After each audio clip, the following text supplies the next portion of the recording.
Hi, I'm Donald Smith. I'm from Jacksonville, Florida. This is my 2022 Hiker mid-range 5x9.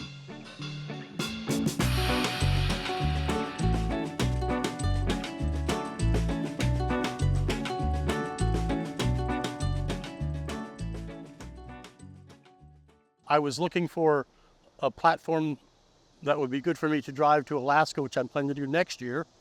And the one thing that the Hiker gives me is its expandability, its customability, to be able to modify it to my needs. Everything is done when you order them. They're built to order on a simply a la carte basis. Yeah, now we have a lot of experience with hiker trailers on the channel. Now the mid-range comes in 3 sizes. It looks like you went with the 9-foot.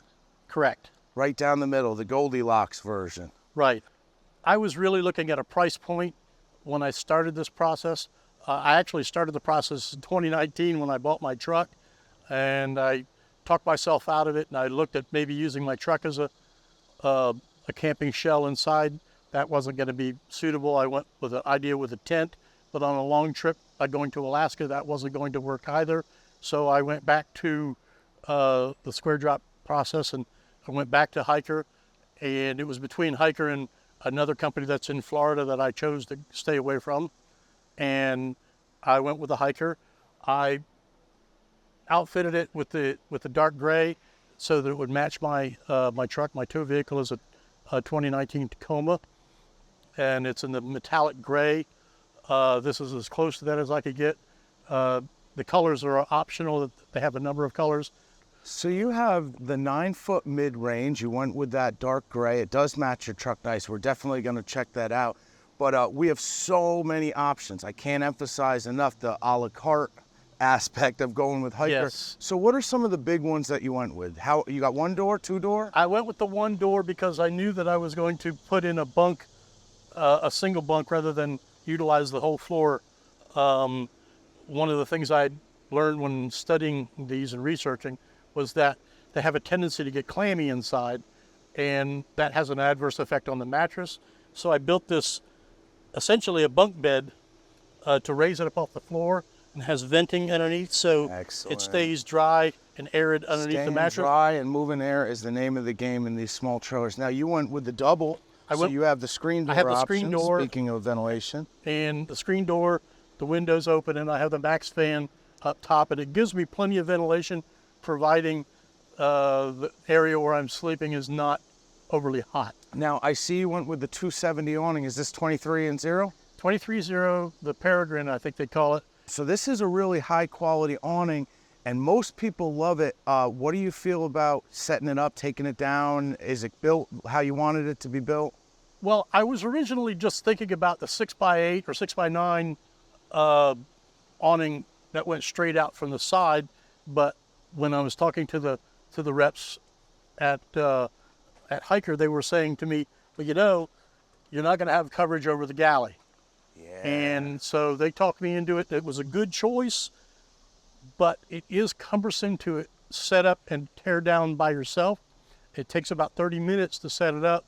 But once it's up, and it's a great, it functions exactly how it should, and it works wonderfully. It's just a bit of an effort to put it up. This is pretty heavy duty stuff, and yeah, you do get good galley coverage, but I could see with a little bit of wind or packing this thing up wet, you know, decisions. It's really nice. There are 8 tie-down points on it, so that gives it a bit more protection than most awnings from the wind. You know, if you have a straight side awning, you're going to get 2 tie-down points, and that's going to be more susceptible to the wind.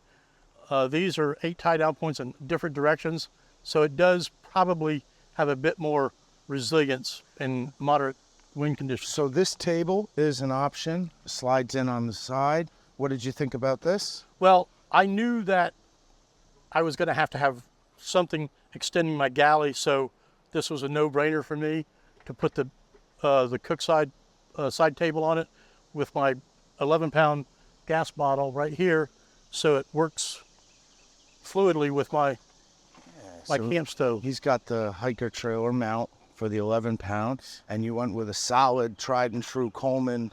It's just your basic stove. Yep. basic Coleman stove. Now, one of the things I did not get was outside lighting when I purchased it. And the first time I pulled this awning out, I noticed it was too dark to cook. So I came and installed Nice. lights so that I could see in my kitchen. And of Are course, these 12-volt wired or are they battery? they're 12-volt wired. There's power up front. Yeah. Then I easy. tapped into that for the front one. And the one in the back, I tapped into the main electrical side. So you got Galley. the pass-throughs on top, and you have the pass-through cabinet in the middle. Were you happy with all of your choices? There's so many options; it can be overwhelming with these trailers.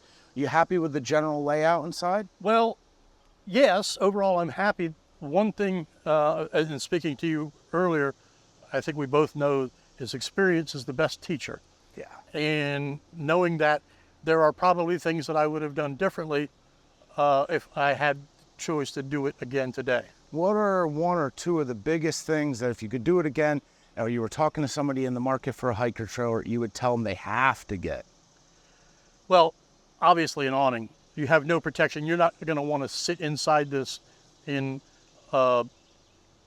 conditions that might provide for you to sit under the awning. Yeah, this changes the whole experience. It triples the amount of space that you have. Yeah, under and your rig. these have Really like zipper things. You can add room to this, so you could actually set up another sleeping area that's protected out here.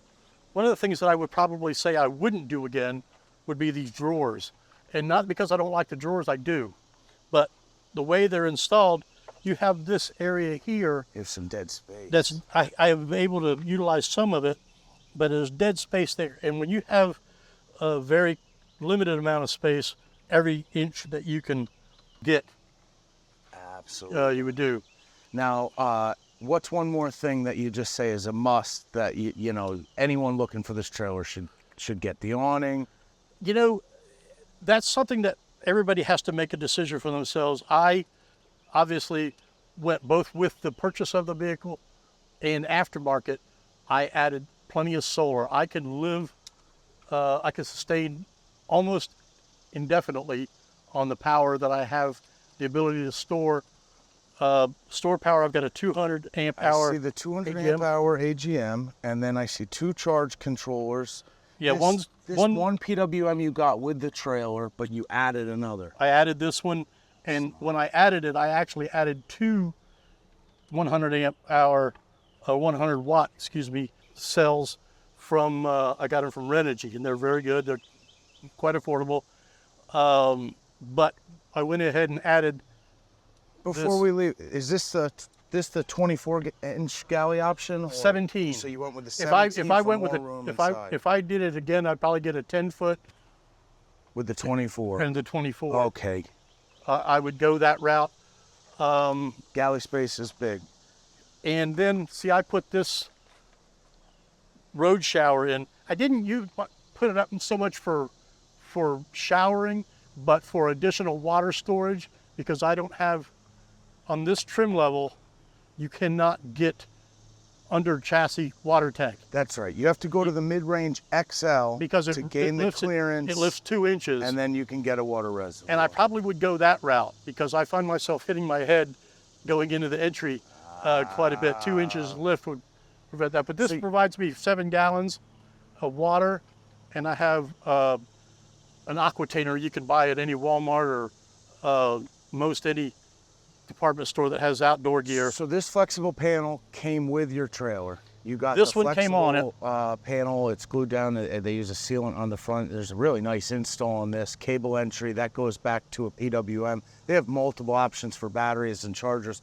But this guy up here is a Renogy monocrystalline that you added Right. into a separate charge controller to work with that 200 amp hour battery. And when I figure out how to work the space up here, I'm going to put a second one back up here. Yeah. So I have a total of 300 watts of power with a 200 amp hour battery.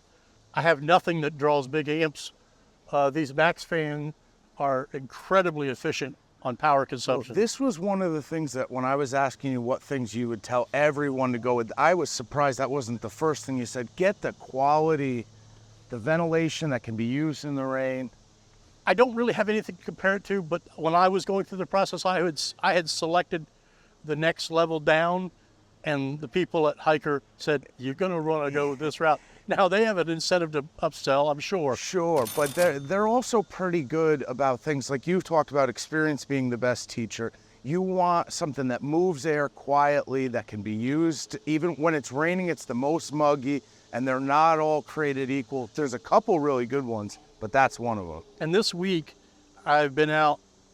We're in North Carolina right now, and I was in Highlands, North Carolina. It was a bit cooler, but here, yesterday in the middle of the day, it was in the 90-degree range, and yet it was still comfortable to sleep Airflow goes inside a long way. the cabin. So I know I'm taking up your time, but you want to show us the tongue box? And I have a question. You didn't go with the lock and roll. Let's start there. Just simple 2-inch ball hit. Just a simple 2-inch ball. I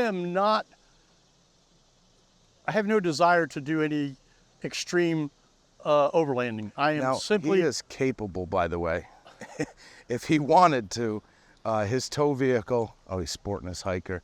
His tow vehicle is lifted, has some real good shoes on it. There's aftermarket bumpers. It looks like you're into getting off the beaten path. Yes, but that's not the same as saying I'm going to take it through Moab. You Great know, point. I plan to drive up the Dalton Highway in Alaska with this. Now, Hiker says this is good for light off-roading, but I think that's probably a method to try to get you to buy more, partially. I think that it's either that or they're being quite modest. This Now- is an extraordinarily capable And another thing, when off-road this trailer. was built, because I got it in the height of pandemic mode and supply chain issues, the biggest difference, the two differences between this and the XL is the 2-inch lift and the hubs. Yes. The wheels and tires that I've got on this were not what was spec'd for this vehicle. They raised it up. They gave me a better price point because they had no in-stock options. So you got a break on that one. If you're not super familiar with Hiker, when you go up to the mid-range XL, you can match your lug pattern to your tow vehicle. I still was not able to do that, Okay. but I did get better you got wheels. a better set of wheels. Better wheels and tires. Nice. Uh, So with the mid-range XL, if you have a Jeep lug pattern or a Toyota lug pattern, you can match that and theoretically skip the spare altogether, or at least have another option. Right. Well, yes. And one of the big words of caution, going back to my preparing for Alaska, 2 spares for the Dalton Highway, and I've got one for the trailer and one for the truck, Very nice. and we're stuff. that way. The other So, thing, just before we Oh. continue, yeah, I mean, this is what I use on my trailer. I considered upgrading because the lock and roll and the other articulating hitches are nice. There's not, I mean, until you really start crawling, yeah, you're and not I'm having just too not much going trouble. to do that. My truck doesn't have locking diffs or anything like that. It's an SR5 package, so it's the best you can get without going into the complexities of extreme off-roading. And I just don't need that. I just need something that's capable, can handle it in snow, and light off-roading, gravel, and that sort of thing. So this is It looks perfect pretty rig off-road for me. capable to me. Very nice. And so I just went with a standard 2-inch hitch. And I've gone into some pretty complex situations, I would think, for what I've intended to go, and it just worked just fine. Perfect. So lots of tongue box options with Hiker. This is the mid-level, and the biggest thing for me was, can it carry a generator?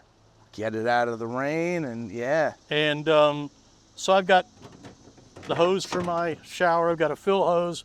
This is a handy thing. This is a tire step. It hangs off the side of the tire because you can stand on the fenders. Yeah, on real these. rugged build on that. So And- that gets you up on the roof. And I can take this as such and hang it on the tire. Oh, can you get this on Amazon? I think that's where I bought it. I will look for a link in the description. I think that's where I because bought we're it. big guys. This is this is impressive. A lot of trailers you would So rip the I can fender right get off. up here as easily. I don't have to carry a ladder with me. I've got that. That's huge.